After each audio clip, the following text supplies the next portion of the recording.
காலையிலேயே மேலெலாம் கழுவிட்டு அம்மா வீட்டுக்கு கிளம்பியாச்சு. இன்னைக்கு நைட்டு போனால் கரண்டு வரவே இல்லை. எனக்கெலாம் ரொம்ப இதாகிட்டு, கொசு ஒரு பக்கம் காதில் பாட்டு பாடிக்கிட்டே இருக்குது. அதுக்கப்புறம் கரண்ட் இல்லாமல் தனியாக வேற படுத்திருந்தேன்னா அப்படியே முழிச்சே தான் இருந்தேன். எங்கள் அம்மா காலையில் ஃபோன் போட்டு நல்லா திட்டு, அங்கே கரண்ட் இருந்துச்சான். அதில் நான் பாவான்னு தானே சொன்னேன், நீ எதுக்கு வராமல் அங்கேயே ஒத்தையில் கிடந்த அப்படின்னு சொல்லி திட்டு.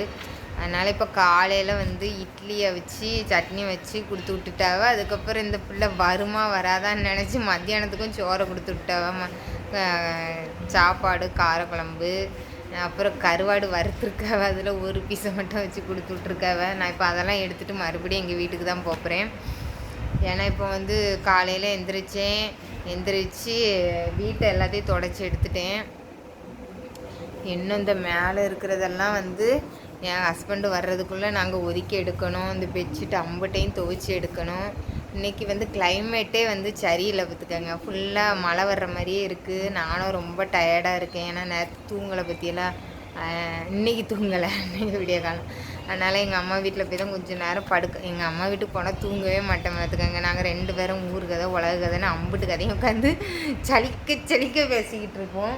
அதனால் அங்கிட்டு போயும் தூக்கம் இருக்காது. சரி மாத்திரையை போட்டு கிளம்புறேன். இட்லி சாப்பிட்டுட்டேன், சோத்தை மட்டும் எடுத்துகிட்டு மறுபடியும் எங்கள் அம்மா வீட்டுக்கு தான் போகிறேன். இனி மாத்திரையெல்லாம் போட்டுட்டு இங்கே வருங்க. ஒரு நாள் தலைவலின்னு டோலோ மாத்திரை போட்டேன்னு சொன்னேன்.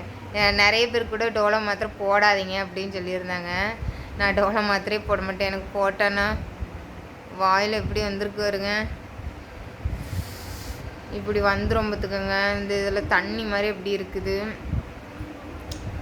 டோலோ மாத்திரை இந்த ஹெவியாக நிறைய மாத்திரை போடுறேன்ல, அது வந்து ஒத்துக்கவே மாட்டேங்குது பார்த்துக்கோங்க. ரொம்ப நாள் கழித்து இப்படி வந்திருக்கு. வலி தாங்க முடியல மக்களே. எத்தனை வலியை தான் நம்மளாம் தாங்க, இது வலிக்குது ரொம்ப எனக்கு. அதான் சரி அம்மா வீட்லையாவது போவோம் அப்படின்ட்டு ஒத்தையில் இருந்து என்ன செய்ய. ஒருத்தி பொள்ளாச்சி விட்டு வரமாட்டேன்னு சொல்லிட்டு கிடக்கா. ஒருத்தன் வந்து நான் அப்பா கூட போயிடுவேன் அப்படின்ட்டு போயிட்டேன். மொத்தத்தில் நான் தான் தனித்து விடப்பட்டதாக இருக்கேன். ஆனால் எனக்கு எங்கள் அம்மா இருக்காவா, அதனால் நான் எங்கள் அம்மா வீட்டுக்கு போகிறேன். சரி பிள்ளைகளாவது சந்தோஷமாக இருக்கட்டு. நம்மளால் எங்கேயுமே போக முடியல, ஒரு நாள் எங்கிட்டும் தங்க முடியல. அதனால் நம்ம கழித்து விடப்பட்ட கேஸ் ஆகி போயிட்டோம்.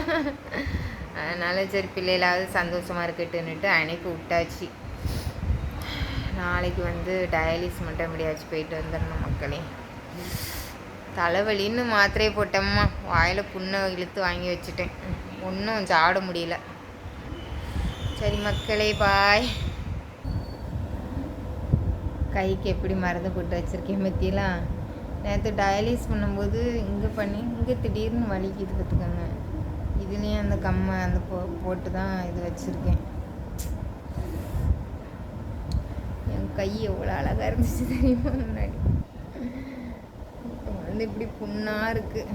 சரி மாத்திரை போட்டு கிளம்புறேன். நான் இங்கிட்டு இருந்தால் தனியாக இருந்து யோசிச்சுக்கிட்டே இருப்பேன் பார்த்துக்கோங்க. கண்டதையும் கடியதையும் ஒப்பாரி வைக்க ஆரம்பிச்சிருவேன். இந்த ஐயோ மறுபடியும் வீடு காலி பண்ணுறதுனால சுத்தமாக முடியல. ஒரு சிஸ்டர் கூட முதல்ல உடம்ப பாருங்க, அதுக்கப்புறம் வீட்டை பார்க்கலான்னு. எப்படி உடம்ப பார்த்தாலும் அடுத்த வாரம் நான் காலி பண்ணி கொடுக்கணும் மக்களே. அதனால் வந்து அவியலும் வீட்டெல்லாம் சரி பண்ணணும். அவங்க அப்பா இறந்த நாள் வருது பற்றியெல்லாம், அதனால் சாமி கும்பிட்றதுக்கு வீடு எல்லாமே க்ளீன் பண்ணணுன்ட்டு போயிட்டாவ. அப்புறம் இந்த வீட்டை நம்மளால் முடிஞ்ச வரையாவது க்ளீன் பண்ணி வைக்கணும் பற்றியெல்லாம். இப்படி ரொம்ப கஷ்டமாக இருக்குது. அதுவும் இந்த நோயில் வந்து வீடை காலி பண்ணுறதை நினச்சா ரொம்ப இதாக இருக்குது. சரி மாத்திரை போடுறேன் நானும்.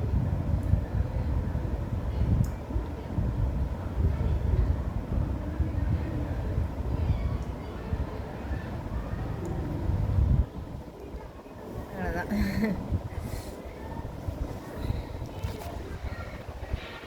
நான் மூட்டை முடிச்செல்லாம் கட்டி வச்சுருக்கோமா, என்ன இது இருக்கும். நாங்கள் மத்தியானத்துக்கு மேலே வருவோம். எங்கள் அம்மா எங்கள் அப்பா தூங்கி எந்திரிச்சு மத்தியானம் சாப்பிட்டதுக்கப்புறம் கடைக்கு போவேன். அப்புறம் எங்கள் அம்மா கொஞ்சம் நேரம் தூங்கினதுக்கப்புறம் சாயங்காலம் வந்து இனி க்ளீன் பண்ணலான்ட்டு நான் போகிறேன் எங்கள் அம்மா வீட்டுக்கு. சரி போயிட்டு வரேன்.